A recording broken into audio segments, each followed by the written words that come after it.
Landmines and jellyfish. Welcome back to Knives, I guess, and...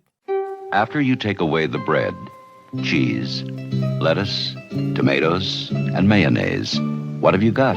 A fax machine.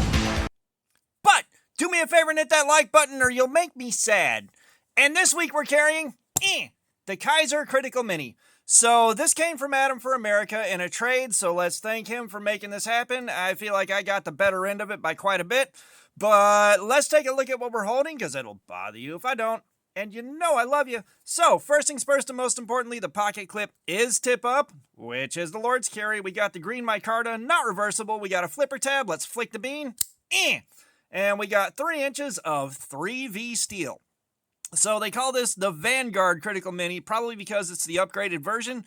And I'm very, very excited about this. One of the reasons I picked it out of his pile for trade is so we had some 3V to test out. Now, I will say the looks on this thing are kind of divisive. Like, the blade is definitely very angular, and it's a weird contrast to the kind of round handle.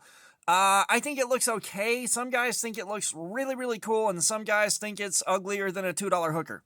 So, I'm on the middle of the road. I can understand both sides of it. I think it looks okay, but not anything that grabs me by the short and curlies, So, the looks aside, this has been one I've been excited about. I've been delaying the gratification because reasons. We have another super steel to test. We got another data point to collect on Cardboard Slayer. And I'm very, very excited about that. I am so excited. But, looking at this thing, I'm going to say right now, the carry experience should be nothing terribly special, nothing offensive. The only thing that really, really stands out is the pocket clip is on the weak side. Pocket clip is on the weak side. I've got a feeling if this catches and hangs up on anything, I'm going to be popping it off and squishing it back in with pliers. I've experienced this on some Kaisers before where the pocket clip it isn't that strong. I've had much stronger pocket clips on much cheaper knives, so I'm not sure why they went with this outside of it should be easy to get into the pocket. The dingus end here is not raised all that far, but it should be enough. It should be enough to do the job. Now, I will say, this thing was used, and when I got it, it had a rough edge. The edge had some wear and tear on it. Somebody had a field day with this. It looks like somebody also waxed the micarta. It's a bit darker, I believe, than it would be, and it does look and feel like there's wax on it. So, yeah, someone kind of did something all right. Like, I'm not angry at it, but I kind of wish I would have gotten, I kind of wish they wouldn't have done it. I am grateful I got this trade. Do not get me wrong, but I would have liked to have kind of seen it before the wax and then seen it after the wax. But I sharpened this thing because of the edge that it came with, and oh my god, it was so hard to sharpen it. My shoulder and arm still hurt because I zipped it across the belts on the Kin Onion belt grinder, and I was like, I don't like this that much. I don't like the edge that much. It was popping a 200 on the sharpness tester. So I took it over to the Work Sharp Precision Adjust Professional. That's a lot of words. And I went up to 3,000 grit on it, and we went down to 0.1 micron on the strops, like we do. I had to do the thing that I saw Neebs recommend where you don't be timid when you're putting pressure on the stones. And I had to really lean into the stones to get anything done. Like, it was so hard to get metal to come off of this thing. And the bevel is nowhere near as perfect as I like. It kind of trails a little bit. It's a little bit farther back here than it is here or here. But that's what it took for me to get it sharp. At some point with my freehand sharpening, this probably would have gone a lot faster and easier, but not on that cheap piece of crap block that I got. Like, don't get me wrong, the block works. It doesn't take much to start learning how to freehand sharpening. That was like $7 at Harbor Freight, but this was not the thing for that. At some point here, I'm going to invest in some good freehand stones and really work on my freehand and that high polish. Today ain't the day because that costs money, but let's take a look at where the edge is right now, because that thing did something I haven't seen before. When I was wiping it off, it went through the paper towels like several layers, and it bit into my callus just a little bit. Thank God there's a heavy callus there from all the work and, from working and doing Cardboard Slayer. That really saved my bacon there from a very, very inconvenient few days. But I will say,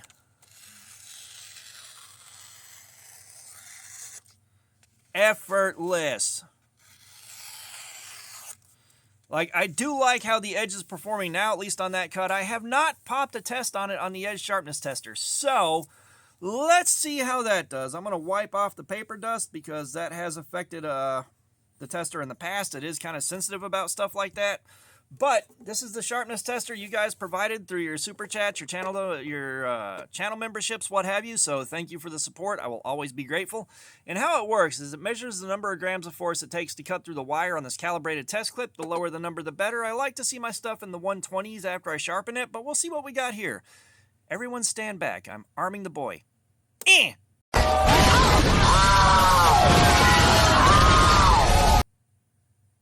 All right. Come close. It's safe. A 107. Oh, ho, ho, ho, ho, ho, ho.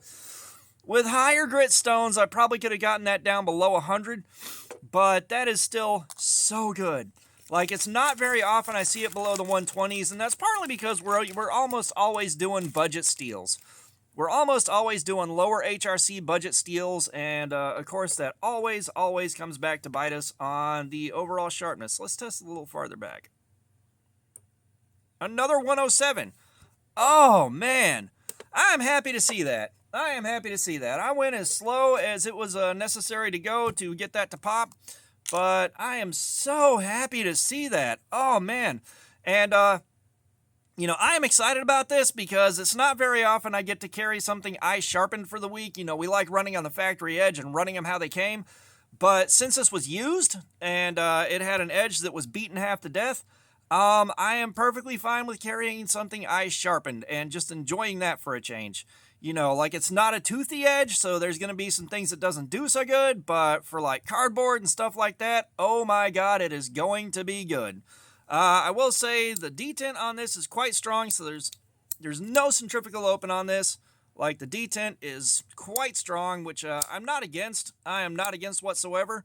You know, I got a feeling this is going to be a really good week with this thing. I got a feeling it's going to be a really, really good week.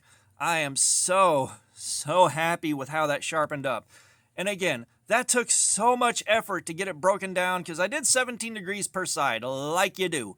Put it at 17 degrees per side, so we have something a fairly level playing field against the other super steels. Now, what this does mean is we're not going to do the factory edge when we do Cardboard Slayer, so it's not going to crap out after exactly an hour and a half like every other super steel we have done has done so far. So we're skipping that part. We're getting straight into the good bit. We're getting straight into the meat and potatoes of it. And, yeah, I am looking forward to that. I am also not looking forward to the amount of time I expect to spend sitting there doing that because as hard as this was to sharpen, this is one of the hardest edges I've had to sharpen so far. Just one of the hardest steels to remove material from so far. I got a feeling that it's a high HRC and it's really, really going to take some work to wipe the edge out. Now, that being said, since we've already profiled the edge to 17 degrees, it's not going to take that much work to sharpen it back up. But I got a feeling it's going to take a long time to wear that edge out. But, you know, I'm going to enjoy carrying this. I got a feeling there's going to be nothing terribly offensive about it. It's going to be a pretty normal carry because outside of the 3V, nothing really stood out to me that said I have to have this. But that 3V and the possibility of trading for it instead of slapping cash on the table, that's what sold me on this thing. So I can't think of a lot else to add about this before I'm just rambling and holding y'all hostage. So all that being said, thanks for looking at my crap. Subscribers, you guys are awesome. Y'all keep coming in. I appreciate you so much. If you haven't subscribed, please do. We got regular videos. We got live streams. There's plenty of activities. Comments, I love some feedback. Let me know what you think about this thing, or 3V, or say thanks to Adam for America for the trade. And, of course, we're going to plug some products from friends of the channel. They're not affiliate links. I don't make money off them, just supporting some friends. And, of course, my Amazon shop is linked, and you don't have to use it, but it's the easiest way I've found to show you some of the things I've found that I've really enjoyed over the last couple of months here. So, here you go. And as always, we are going to link up to Cutting Lacey EDC's Diamond Emulsion if you want to step your stropping game up, make it easier to sharpen your blades, and keep them sharp. Wonderful product. I use it myself on every single knife I sharpen now. And we are going to link up to Mad Yocco's Wax. If you want to protect your blades that are prone to corrosion, if you want to darken up the color of your micarta, or take care of a million other things, he is going to be on Blade Binge with his wax. All right, just supporting some friends of the channel and some small businesses. All right. Y'all have a nice day.